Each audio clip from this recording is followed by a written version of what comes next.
अॼुकल्ह हुकूमत जे ख़िलाफ़ सब पार्टियूं गॾियूं बीठियूं जंहिंमें असांजो मर्द कलंदर मर्द मुजाहिद वक्त जो वली आमिर हज़रत मौलाना फज़लुर रहमान अल्लाह ताला उनजो उम्र में बरकत फरमाए, अल्लाह ताला उनजी हिफाज़त फरमाए। मां दोस्तन खे चवां थो काथे को अहिड़ो आमिल सुझेव तो वो मौलाना के बर्ज़ कंदासीं, नवाज़ शरीफ को करोड़ रुपया वठी ॾींदासीं जेको इमरान जो बोतो ठाहे ख़त्म करे। अब मां ये चैलेंज थो कयां, वो अहिड़ो आमिल सुझेव जेको बोतो ठाहे उन खे मौलाना के अर्ज़ कंदा, उन खे चवंदो नवाज़ शरीफ के झेड़े झगड़े की जरूरत कान्हे, इमरान खान जो बोतो ठाहे करे इन खे ॻारे छॾियो। अबा तव्हां सभिनी खे चवां थो को अहिड़ो सुझेव त ईअं कजो। बाक़ी 1000 रुपए ते वो करोड़ रुपयो 1000 रुपए ते मिले ता असांजे अकीदन सां रांद। अल्लाह को दुआ है अल्लाह ताला सां समझता फरमाए। रब्बना तक़ब्बल मिन्ना इन्नका अंतस समीउल अलीम व तुब अलैना इन्नका अंतत तव्वाबुर रहीम। रब्बना आतिना फिद दुनिया हसनतन व फिल आखिरति हसनतन व क़िना अज़ाबन नार व अदखिलनल जन्नत मअल अबरार या अज़ीज़ या गफ़्फ़ार या रब्बल आलमीन। अल्लाहुम्मा इन्नका अफ़्वुन करीमुन तुहिब्बुल अफ़्व फ़अफ़ु अन्ना या गफ़ूर फ़अफ़ु अन्ना या गफ़ूर फ़अफ़ु अन्ना या गफ़ूर। या इलाहुल आलमीन असां सभिनी जी हाज़िरी खे पंहिंजे बारगाह में मंज़ूर ऐं मक़बूल करण फरमा। या अल्लाह असां जेके कर्ज़दार आहिनि उनखे कर्ज़ ॾियण जी तौफ़ीक़ अता फरमा।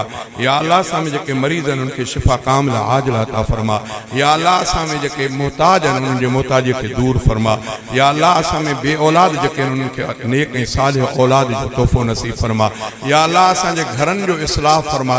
या अल्लाह असांजे औरतुनि जो इस्लाह फरमा। असांजे वॾड़नि नंढड़नि मर्दनि औरतुनि जो इस्लाह फरमा। रब मिठा जेड़ा आहियूं तुझा बाना तुझे महबूब मोहम्मद करीम जा उम्मती आहियूं, उन महबूब जे सदके असां सभिनी जे हाल ते रहम फरमा। असांजे ऐबन ॾे ननिहार पंहिंजे रहमत ॾे निहार, पंहिंजी रहमत ॾे ॾिस मुंहिंजा मिठा रब असां सभिनी जे हाल ते रहम फरमा। अल्लाह असां सभिनी जी बख़्शिश फरमा। या अल्लाह असां सभिनी जी बख़्शिश फरमा। या अल्लाह असांजे मुल्क पाकिस्तान जी हिफ़ाज़त करण फरमा। या अल्लाह असांजे मुल्क पाकिस्तान जी हिफ़ाज़त करण फरमा। या अल्लाह हरमैन शरीफ़नि जे दरवाज़नि खे उम्मत मुहम्मदीअ जे लाइ खोले छॾ।